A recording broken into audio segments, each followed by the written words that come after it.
Magandang araw ho sa inyo lahat. Ngayon po ay Wednesday. It's our prayer and breakfast. Shall we pray, O aming Ama?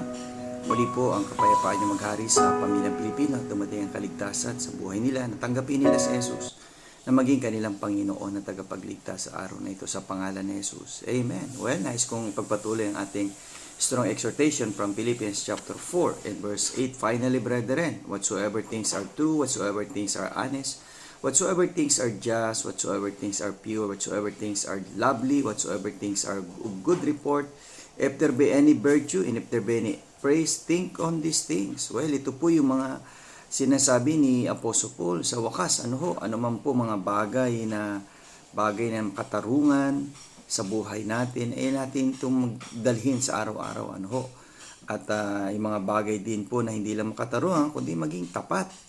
Tayo po'y maging tapat sa ating sarili na kung hindi pa natin tinatanggap si Jesucristo, kaibigan, tanggapin mo na si Jesus ngayong araw na ito at tumalikod ka na sa iyong mga kasalanan at sumunod ka sa kanyang kalooban hanggat may panahon pa. See you again tomorrow sa ating Strong Family Prayer and Exhortation.